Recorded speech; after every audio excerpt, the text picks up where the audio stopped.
Hello नमस्कार साथियों, आप सभी भावी अध्यापक एवं अध्यापकों का आपके अपने YouTube channel target by Himanshu में स्वागत है। जिन मित्रों ने अभी तक हमारे चैनल को सब्सक्राइब नहीं किया वो चैनल को सब्सक्राइब कर लें और बेल आइकन को प्रेस कर लें। तो चलिए स्टार्ट करते हैं। आज की वीडियो के माध्यम से आपका चतुर्थ सेमेस्टर का प्रीवियस ईयर का पेपर रहने वाला है। जैसा कि आप सभी को पता है कि इसकी परीक्षा बहुत ही निकट है आपकी, तो यह आज की वीडियो के माध्यम से आपका चतुर्थ सेमेस्टर 2016 का जो प्रीवियस ईयर पेपर है, यह आपका चतुर्थ सेमेस्टर का तृतीय प्रश्न पत्र है विज्ञान विषय का, जो कि आपके परीक्षा के लिए बहुत ही महत्वपूर्ण रहने वाला है। क्योंकि प्रीवियस ईयर पेपर आपको सॉल्व ज़रूर करने चाहिए, क्योंकि इससे ज़्यादातर क्वेश्चन पूछे जाते हैं। तो इसलिए हम आपके लिए प्रीवियस ईयर क्वेश्चन लेकर आए हैं, जो कि आपका जैसा कि समय 1 घंटे का रहता है और पूर्णांक 25 नंबर का होता है। इसमें जो है आपके 5 बहुविकल्पी प्रश्न दिए जाते हैं, 6 प्रश्न आपके 1-1 नंबर के अति लघु उत्तरीय प्रश्न दिए जाते हैं और 7 प्रश्न आपके 14 नंबर के लघु उत्तरीय प्रश्न दिए जाते हैं। तो इस वीडियो के माध्यम से हम आपको पूरा पेपर जो है सॉल्व कराएंगे 2016 का प्रीवियस ईयर पेपर विज्ञान विषय का। तो पहला प्रश्न है आपका, ये देखिए, वस्तुनिष्ठ प्रश्न। पहला प्रश्न आपका दिया है, प्राकृतिक चयनवाद प्रतिपादित किया गया किसके द्वारा? डार्विन द्वारा, ग्रेगर जॉन मेंडल द्वारा, जगदीश चंद्र बोस द्वारा, लैमार्क द्वारा। तो इसका जो सही ऑप्शन है वह आपका पहला ऑप्शन सही है, डार्विन द्वारा। नेक्स्ट प्रश्न है आपका,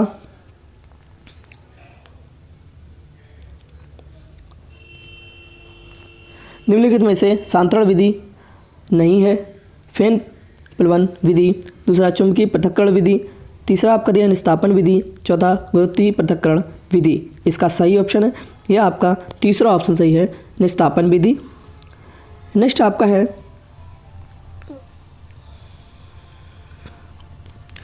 कांच की छड़ को रेशम से रगड़ने पर छड़ में आवेश आ जाता है। धन आवेश, ऋण आवेश, दोनों आवेश, कोई आवेश नहीं। इसका सही ऑप्शन है, यह आपका ए ऑप्शन यानी कि पहला ऑप्शन सही है, धन आवेश। नेक्स्ट प्रश्न है आपका, आवर्त सारणी में किसी समूह में ऊपर से नीचे जाने पर क्या होता है?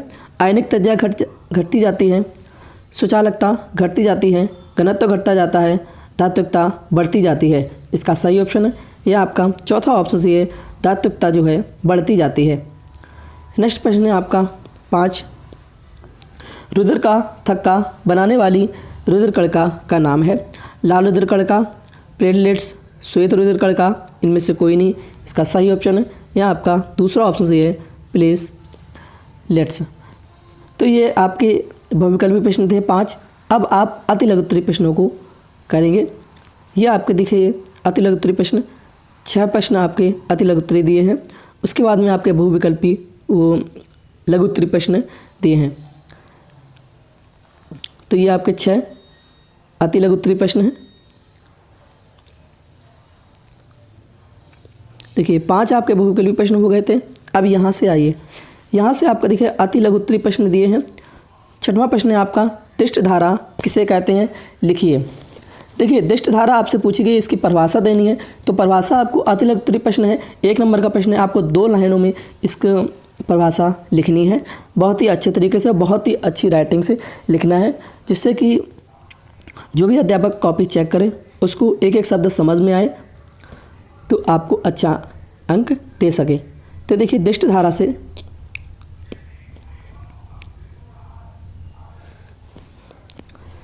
आंसर 6 दिया है आपका, जिस धारा की दिशा और माप में परिवर्तन नहीं होता।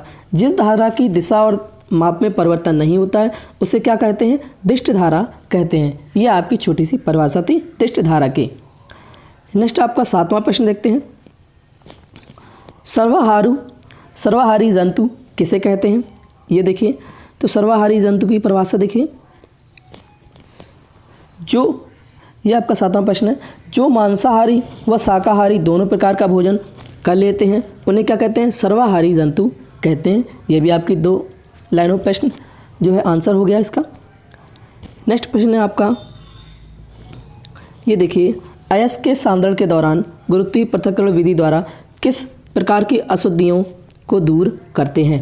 तो इसका जो आंसर देखिए, आंसर बताते हैं हम आपको। जिसका घनत्व उनकी अशुद्धियों से ज़्यादा होता है उसको क्या करते हैं, उस विधि के द्वारा देखो दूर किया जाता है। अयस्क सांद्रण के दौरान जो गुरुत्वीय पृथक्करण विधि है, जिसकी अशुद्धियाँ जो है, जिसका घनत्व ज़्यादा होता है या जिनकी अशुद्धियों को ज़्यादा होता है, अशुद्धियों से ज़्यादा होता है, उसी का घनत्व जो अयस्क सांद्रण के दौरान गुरुत्वीय पृथक्करण विधि द्वारा जिसका घनत्व अशुद्धियों को या अशुद्धियों से ज़्यादा होता है। तो यह आपका 8वें प्रश्न का उत्तर है। नेक्स्ट आपका दिया है AIDS का पूरा नाम लिखिए। तो AIDS का नाम देखिए, एक्वायर्ड इम्यूनो डिफिशियंसी सिंड्रोम। ये आपका AIDS का पूरा फुल फॉर्म है। नेक्स्ट आपका है 10वां,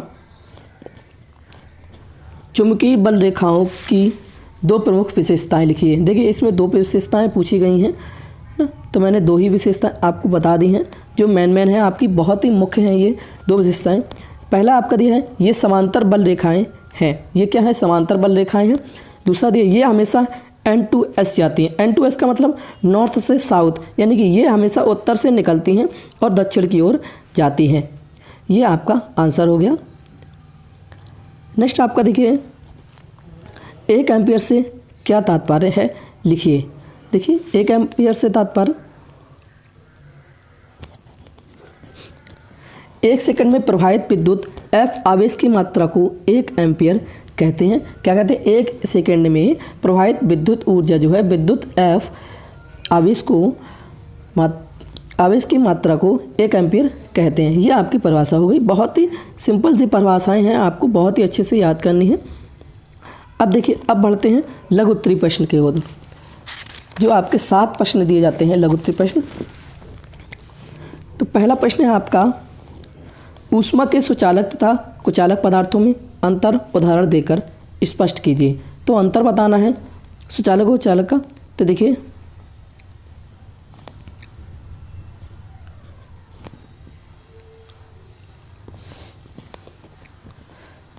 बारह प्रश्न है आपका, कंडक्टर्स यानी कि सुचालक। सुचालक का आंसर आपका दिया है, देखिए हमने बहुत ही अच्छे तरीके से, आपका शॉर्ट आंसर है, वे पदार्थ जिनमें आवेश एक स्थान से दूसरे स्थान को सरलता से प्रवाहित हो जाता है। जिनमें क्या है, आवेश जो है एक स्थान से दूसरे स्थान तक जो है सरलता से प्रभावित हो जाता है, वो विद्युत के चालक अथवा सुचालक कहलाते हैं। विद्युत के क्या कहते हैं, विद्युत के चालक तथा अथवा सुचालक कहलाते हैं। दोबारा से देखिए, वे पदार्थ जिनमें आवेश एक स्थान से दूसरे स्थान को सरलता से प्रभावित हो जाता है, आवेश जो है सरलता से प्रभावित हो जाता है, विद्युत के चालक अथवा सुचालक कहलाते हैं। जैसे आपका हो गया सभी धातुएं। सभी धातुओं का मतलब है पीतल, तांबा, चांदी, कार्बन इत्यादि, है ना। उसके बाद में और भी उदाहरण हैं, जैसे पारा हो गया, मनुष्य का शरीर हो गया, पृथ्वी हो गई आदि। विद्युत के ये सब क्या हैं, सुचालक हैं। ये विद्युत के सब क्या हैं, सुचालक हैं। अब कुचालक की ओर बढ़ते हैं। कुचालक नॉन कंडक्टर्स, वे पदार्थ जिनमें आवेश का प्रवाह नहीं हो सकता। देखिए सुचालक में क्या है, आवेश का प्रवाह बहुत ही सरलता से हो जाता है और कुचालक में आवेश का प्रवाह नहीं हो सकता है। विद्युत के कुचालक या विद्युत रोधी कहलाते हैं। इन्हें विद्युत रोधी भी कहा जाता है। कुचालक को क्या कहते हैं, विद्युत रोधी भी कहा जाता है। तो देखिए, वे पदार्थ जिनमें आवेश का प्रवाह नहीं हो सकता, विद्युत के कुचालक या विद्युत रोधी कहलाते हैं।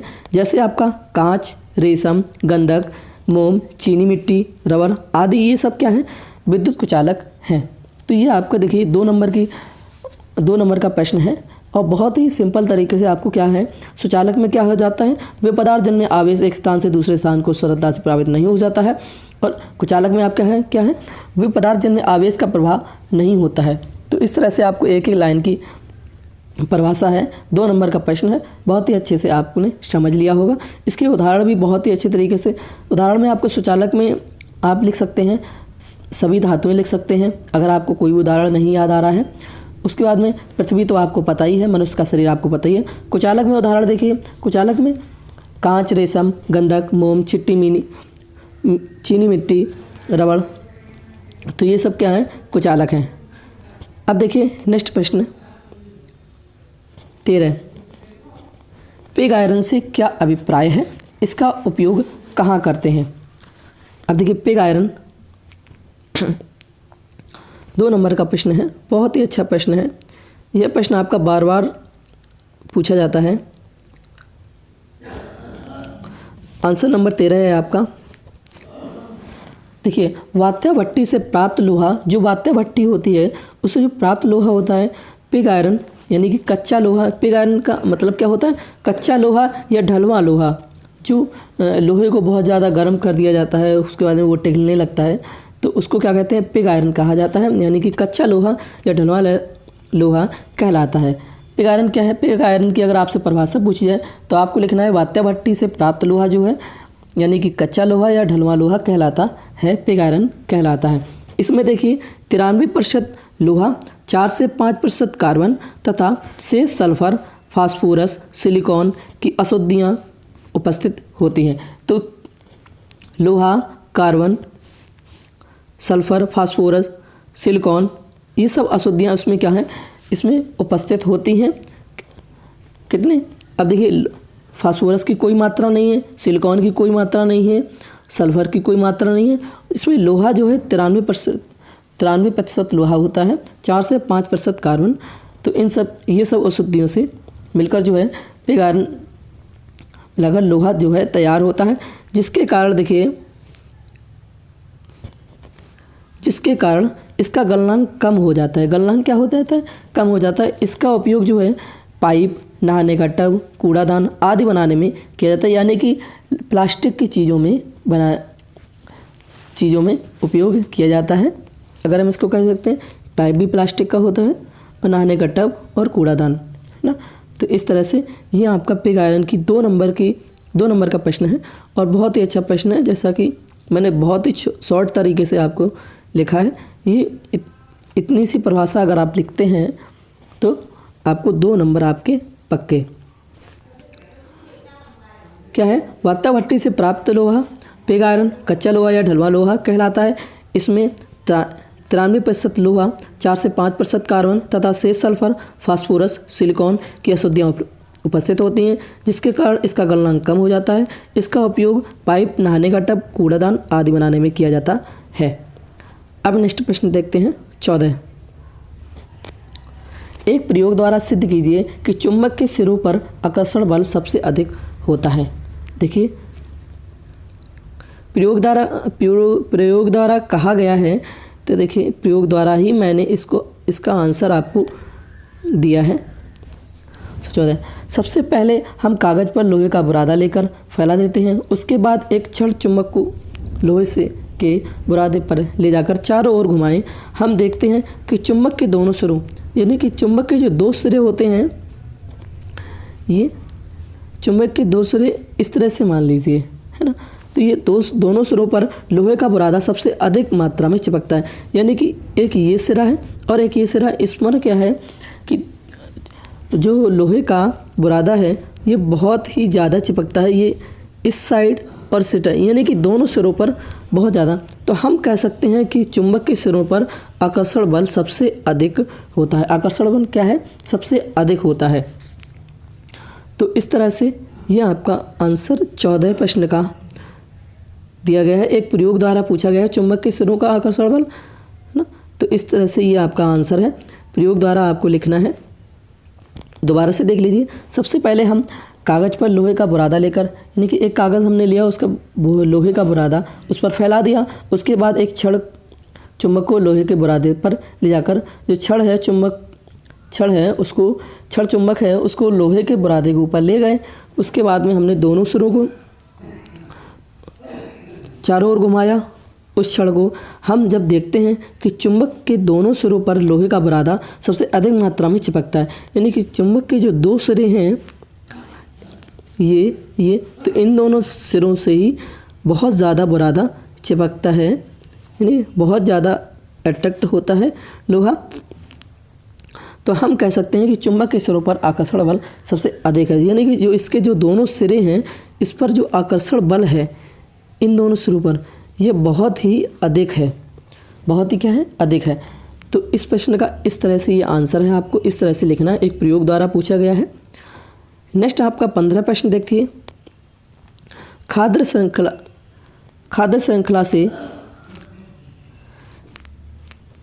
खाद्य श्रृंखला को संक्षेप में समझाइए। अब देखिए खाद्य श्रृंखला, फूड चेन।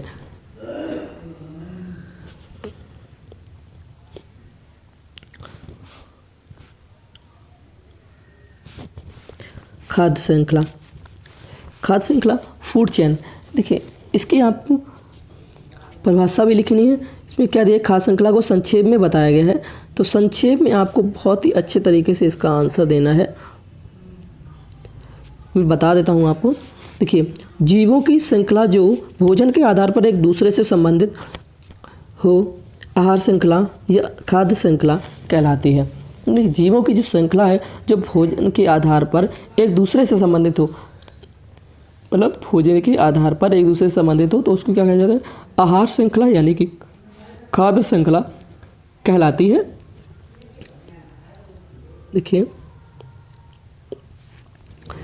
एक आहार श्रृंखला के मुख्य घटक मुख्य रूप से उत्पादक या उपभोक्ता होते हैं, है ना। उत्पादक होते हैं और उपभोक्ता भी होते हैं। किसी भी क्षेत्र में आहार श्रृंखला का अध्ययन करने से हमें जीवों में होने वाली पारस्परिक से क्रियाओं का ज्ञान हो जाता है। एक सरल आहार श्रृंखला में 3 आहार होते हैं। कौन कौन से आहार होते हैं? 3। देखिए सबसे पहला तो आपका होता है उत्पादक, फिर होता है प्राथमिक उपभोक्ता तथा द्वितीय उपभोक्ता। तो ये 3 उपभोक्ता जो हैं श्रृंखला में, जो 3 आहार होते हैं, ये आपके उत्पादक, प्राथमिक उपभोक्ता और द्वितीयक उपभोक्ता, ये 3 आहार होते हैं। तो इस तरह से ये आपका खाद्य श्रृंखला से संबंधित ये आपका आंसर है। फूड चेन से इसको समझाना था, इसको संक्षेप में बताया गया था लिखने को। तो 2 नंबर का प्रश्न है आपका। आप अगर इतना लिख सकते हैं तो इतना आप लिखेंगे तो भी आपका सही है। 2 नंबर आपके पक्के हैं, 2 नंबर आपको पक्का मिलेंगे। और फिर आपको जिस तरीके से समझ में है उस तरीके से आप लिख सकते हैं। लेकिन सबसे सरल तरीका यही है, सिर्फ क्या लिखना है, जीवों की श्रृंखला जो भोजन के आधार पर एक दूसरे से संबंधित हो। जीवों की श्रृंखला जो होती है वो भोजन के आधार पर एक दूसरे से संबंधित हो, आहार श्रृंखला या खाद्य श्रृंखला कहलाती है। एक आहार श्रृंखला के मुख्य घटक जो हैं मुख्य रूप से उत्पादक तथा उपभोक्ता होते हैं। इसके मुख्य घटक जो होते हैं ये उत्पादक होते हैं और उत्पादक और उत्पादक तथा उपभोक्ता होते हैं। किसी भी क्षेत्र में आहार श्रृंखला का अध्ययन करने से, देखिए हम किसी भी क्षेत्र में आहार श्रृंखला का जो अध्ययन करते हैं करने से हमें जीवों में होने वाली पारस्परिक क्रियाओं का ज्ञान हो जाता है। उनकी क्या है, पारस्परिक क्रियाओं का ज्ञान हो जाता है। समझे ना। एक सरल आहार श्रृंखला में जो एक सरल आहार होता है उसकी श्रृंखला में जो कितने आहार दिए गए हैं, 3 आहार जो है होते हैं। पहला आपका दिया है उत्पादक, फिर दूसरा आपका दिया है उपभोक्ता, पहला आपका दिया है उत्पादक, फिर प्राथमिक उपभोक्ता और द्वितीयक उपभोक्ता। तो इस तरह से ये आपका आंसर हुआ 15 प्रश्न का। नेक्स्ट देखते हैं 16 आपका दिया है डार्विनवाद के 5 आधारभूत सिद्धांत बताइए। देखिए डार्विनवाद के 5 आधारभूत सिद्धांत आपको बताने हैं। उसके बाद में इसमें आपको एक जो 5 सिद्धांत है, 2 नंबर का प्रश्न है। सिर्फ ये नहीं कि सिद्धांत ही लिख दें, आपको उसमें एक एक लाइन ज़रूर लिखना है आपको। तो इसलिए हम आपके लिए जो आंसर लेके आए हैं वो इसी तरीके से लेके आए हैं। देखिए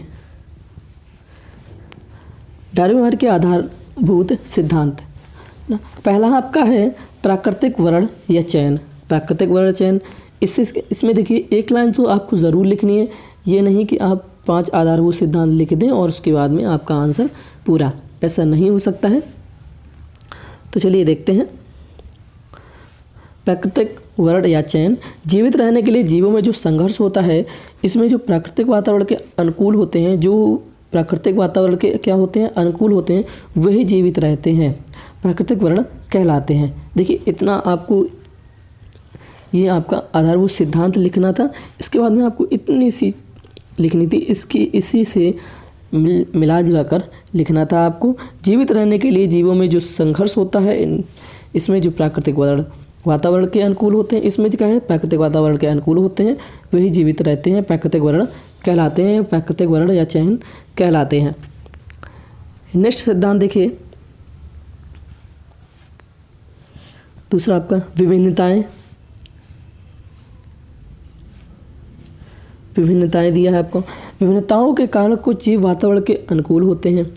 जो विभिन्नताएं होती हैं उसके कारण क्या है, कुछ जीव जो होते हैं वातावरण के अनुकूल होते हैं, जो विभिन्नताएं उत्पन्न होती हैं, जो विभिन्नताएं क्या है उत्पन्न होती हैं। इतनी आपको 2 लाइन लिखनी है। तीसरा आपका दिया है योग्यतम की उत्तरजीव का वही जीव जीवित रहता है जो जीवन संघर्ष में वातावरण के अनुकूल बना लेता है। यानी कि जो जीव जो है वातावरण के अनुकूल बन जाता है तो वो क्या है, वही जीव जीवित रहता है। तो योग्यतम की उत्तरजीव का। नेक्स्ट आपका चौथा दिया है जीवन संघर्ष से संबंधित, यानी कि जीवन में संघर्ष। सभी जीवों को जीवित रहने के लिए स्थान, प्रकाश तथा भोजन चाहिए, लेकिन सीमित स्थान तथा सीमित भोजन के कारण यह संभव नहीं हो पाता है। इसको जीवन संघर्ष कहते हैं, जिसे जीवन संघर्ष। इस तरह से आपको ये 5 आधारभूत सिद्धांत लिखने हैं, उसमें एक एक लाइन ज़रूर लिखनी है क्योंकि वो ही बहुत ही महत्वपूर्ण है। नेक्स्ट आपका 5 जीवों में संतानोत्पत्ति की प्रमुख जो है प्रचुर मात्रा। देखिए प्रत्येक जीव प्रजनन द्वारा अपनी संतान उत्पन्न करता है। जीवों में संतान उत्पन्न करने की बहुत अधिक क्षमता होती है। तो इस तरह से ये आपके 5 आधारभूत सिद्धांत हैं। इस तरह से आपको लिखना भी है, इसमें एक एक लाइन जो है लिखना है आपको। तो पहला आपका दिया है प्राकृतिक वर्ण या चयन, दूसरा आपका दिया है विभिन्नताएं, तीसरा आपका दिया है सिद्धांत योग्यतम की उत्तरजीव का, चौथा आपका दिया है जीवन संघर्ष और 5वां आपका दिया है जीवों में संतानोत्पत्ति की प्रचुर मात्रा। तो इस तरह से ये आपके 5 आधारभूत सिद्धांत हैं, किसके, डार्विनवाद के आधारभूत सिद्धांत। नेक्स्ट आपका है 17 प्रश्न है सोडियम एवं मैग्नीज की जल से अभिक्रिया का रासायनिक समीकरण लिखिए। इस अभिक्रिया में कौन सी गैस निकलती है। 2 नंबर का प्रश्न है, बहुत ही अच्छा प्रश्न है, बार बार पूछा जाता है। तो इस तरह से ये रहा आपका आंसर। आंसर आपका दिया सोडियम धातु का एक छोटा टुकड़ा छन्ना कागज से सुखा लें, है ना। कांच के एक बर्तन को पानी से आधा भरें तथा सोडियम के टुकड़े को पानी में डाल दें। हम देखते हैं कि धातु का जो टुकड़ा होता है जल की सतह पर तीव्र गति से इधर उधर घूमता है। इधर उधर क्या है, घूमता हुआ दिखाई देता है। सोडियम धातु जल के साथ तीव्र गति से अभिक्रिया करके सोडियम हाइड्रोक्साइड तथा हाइड्रोजन गैस बनाता है। देखिए प्रश्न आपका क्या दिया है, इस अभिक्रिया में कौन सी गैस निकलती है या कौन सी गैस बनाती है। तो ये बनाती है हाइड्रोजन गैस बनाती है। इसका सोडियम एवं मैग्नीज की जल से अभिक्रिया का रासायनिक समीकरण ये मैं आपको नीचे बताऊंगा।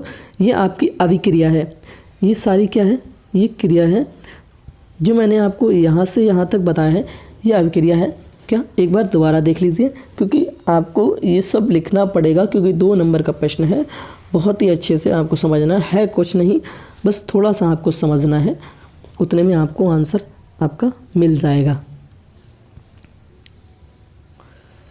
क्या है, सोडियम धातु का एक छोटा सा टुकड़ा जो है छन्ना कागज से सुखा लें, है ना। सोडियम धातु का एक छोटा सा टुकड़ा लें, उसको क्या करना है, छन्ना कागज से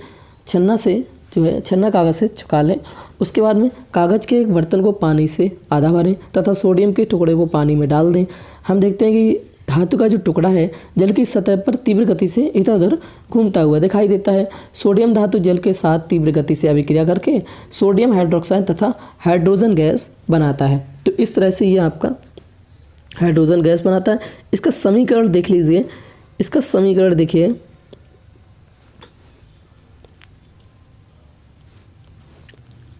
समीकरण ये है आपका 2Na + 2H2O से क्या है 2NaOH + H2O, यानी कि सोडियम और जल के द्वारा सोडियम हाइड्रोक्साइड हाइड्रोजन गैस बनाता है, जो कि ऊपर यानी कि वाष्प की क्रिया करके ये आपका वायुमंडल में जाता है।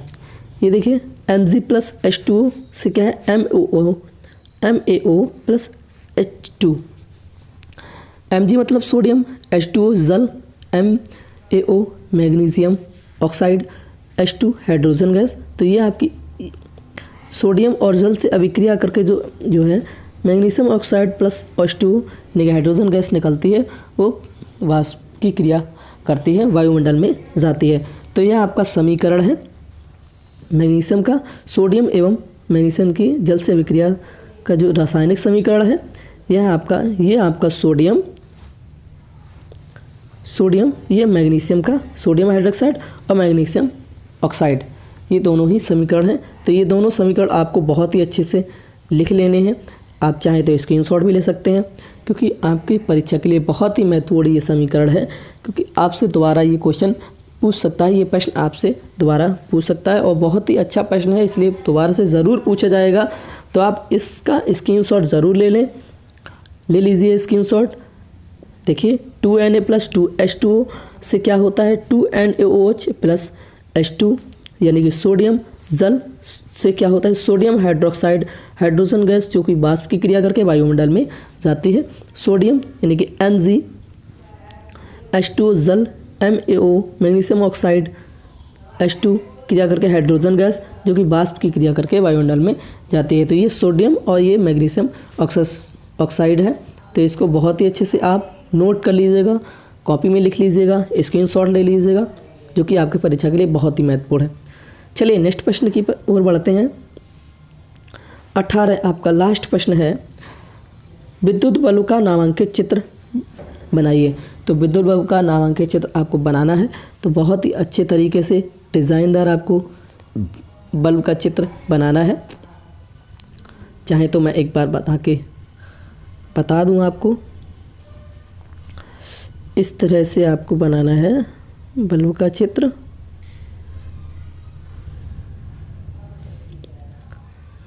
इस तरह से आपको बढ़िया सा बल्ब का चित्र बनाना है, ठीक है ना। अच्छा नहीं बना है, लेकिन फिर भी आप अपने तरीके से अच्छा बल्ब बना लीजिए, जिससे आपको बहुत ही अच्छे अंक मिले। तो दोस्तों ये थे आपके आज के विज्ञान विषय से संबंधित प्रीवियस ईयर के प्रश्न, जो कि आपके परीक्षा के लिए बहुत ही महत्वपूर्ण है। मैंने आपको पूरा पेपर सॉल्व करा दिया है। तो आशा करते हैं कि आप सभी को आज का वीडियोस बहुत अच्छा लगा हो। तो जिन मित्रों को वीडियो अच्छा लगा है, वीडियो को लाइक करें, कमेंट करें, शेयर करें। जिन्होंने अभी तक चैनल को सब्सक्राइब नहीं किया हो, चैनल को सब्सक्राइब ज़रूर कर लें और बेल आइकन को प्रेस ज़रूर कर लें।